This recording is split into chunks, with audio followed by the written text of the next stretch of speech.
Welcome back, guys. As promised in the last video, I will be covering divisibility. Now, divisibility is a very vast topic, and this can be broken down into two main things. So divisibility could be like a number divides another number, right? And divisibility could also consider like remainders, modulus, greatest common divisors, so like factors and stuff, because certain factors would divide the number, right? So it can cover these topics and like the main idea of divisibility. And the aim of today's video is just to cover the main concept of divisibility, like what does it mean when a number divides another number, and how does that work, and some theorems about divisibility.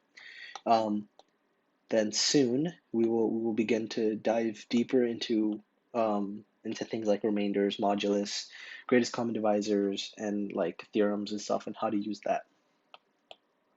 Okay. Well, when we consider divisibility, it has a specific notation. So if I say A divides B, so if I have a number A that divides a number B, I can put in the notation A and then add this vertical line B. And this symbol simply means divides. So, um, I can consider an example, right?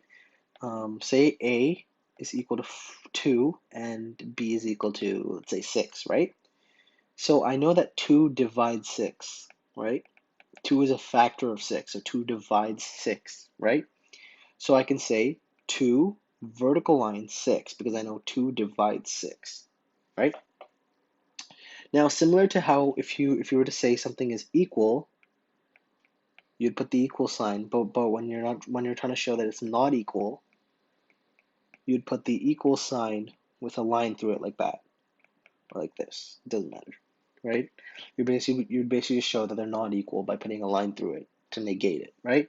So similarly, if I know A divides B is A vertical line B, then I know that A doesn't divide B is A, put the vertical line and put a line through it to show that it does not divide B, right? So that's like the basic notation of how this works. And again, here I can show that, say I have A is equal to 2 and B is equal to 5, right? Technically, 2 could divide 5 and you would get like a rational number, um, like 2.5, right? So you get like 5 over 2 as your answer. But that's not really what we're looking for, because in order for a number to divide another number, so in order for A to divide B, right? Their answer. So when B is divisible by A, this must be an integer value, right? So it must be a whole number. It cannot be like a decimal number. So 5 divided by 2 gives me 2.5, which is not a whole number. It's a decimal number. Therefore, I can say 2 does not divide 5. Well, now if we take a look at this example, right, what do we know about 5? We know that 5 is even. And from the previous example, we know 5 is odd, right? And from the previous example, we know that 6 is even, right? Well, what is an even number? An even number is a number that is divisible by 2, right? So when we're saying, for example, we have um, like say any number, right? So we're trying to consider any numbers and we're trying to look for like say even numbers, right? We can say it has a form where n is an integer such that 2 divides n. And we can also write this as an if and only if statement from before. If you remember how to do those, we can say an integer n is even if and only if, right? So a double implication, 2 divides n. And why is this true? Because if n isn't if an integer n is even, right, then we know it's divisible by 2, right? So 2 divides n. And if 2 divides n, then we can work backwards and conclude that it is an even integer. So in either case, we can conclude the opposite. Okay, now we're going to look at some rules in divisibility. So there's a rule called transitivity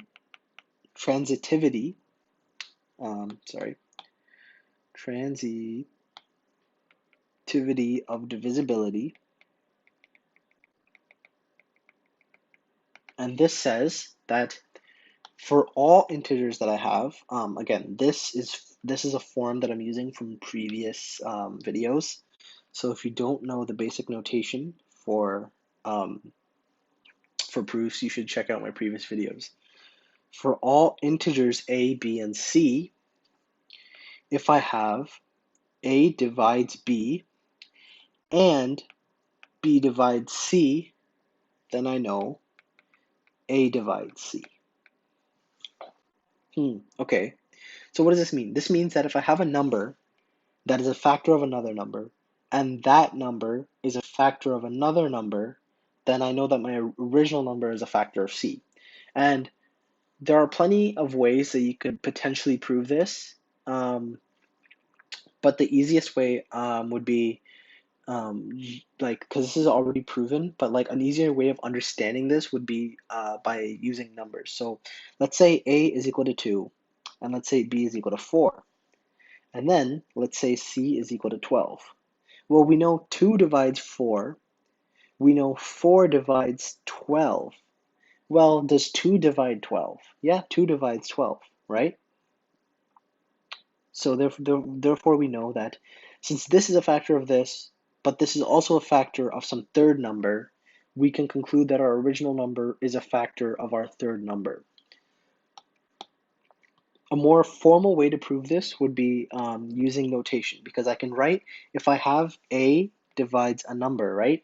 I can write this as there exists an integer, let's say k, right? Such that b is equal to a times k. So basically, the number that divides another number, if you multiply that by an integer, you get the number that's the factor of it, right? So if we use this logic here, right? So we can say there exists a k that is an integer such that a times k is equal to b, right?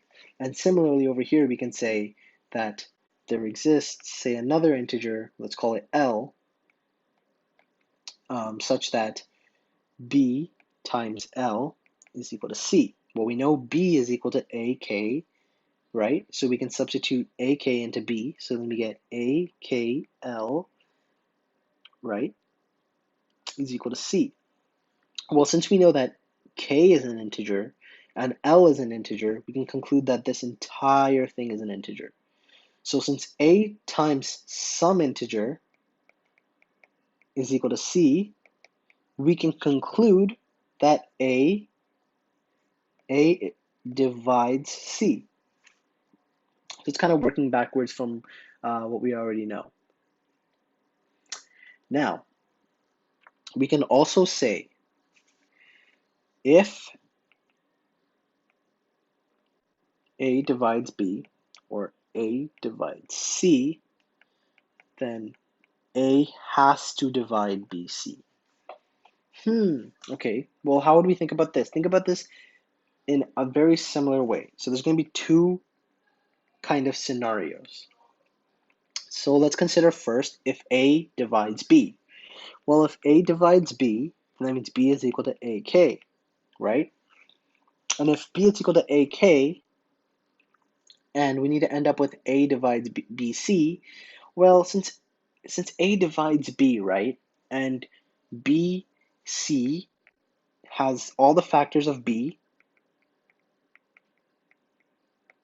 and all factors of C, right? So BC would be made up of all factors, and we know that A divides B. So therefore, that automatically implies that A has to be a factor of BC, which means A divides BC. Now let's consider A divides C. So we can say C is equal to A times K. Again, if A is a factor of C, which means if A divides C, then we know that BC has to have all factors of B and C, right? And if A is a factor of C, then that automatically implies that A is a factor of BC, which means that it divides BC. Okay, so that was a transitivity of divisibility. Now the next one I would like to cover is divisibility of integer combinations. So like this, divisibility of integer combinations. These are all theorems that are going to be very useful when trying to solve proofs. So what this says is for all integers a, b, and c, all integers, right? If a divides b and a divides c, then for all integers x and y, we have a divides bx plus cy. Okay, this gets a little bit more complicated. So what we're trying to understand here, it's the same type of idea that we had here, right? So we have the same beginning, but we're implying something else. So we're starting with if A divides B and A divides C, then we're trying to end up where we have A divides B times some number plus C times some number. Okay. Firstly, how we can solve this is we can write this and this as integer combinations. So we can say there exists k that is an integer such that b is equal to a times k. And similarly with this, a divides c, we can do something similar, and we can write it, instead of using the same integer, which is k, we can use l. There exists an integer l such that c is equal to a l. Okay, now that we've made it this far, right? Now let's try to break down what bx plus cy means. What this entire thing right here means. Well, this just means that some integer, let's call this, for example, let's call it j. Okay. A times j is equal to bx plus cy, right? Now if we divide this entire thing, we get a is equal to bx plus cy over j. Now we can substitute it, right? So b is equal to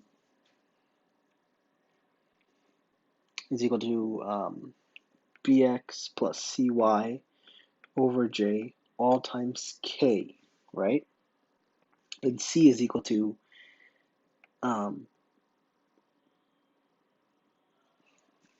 bx plus cy all over j times l.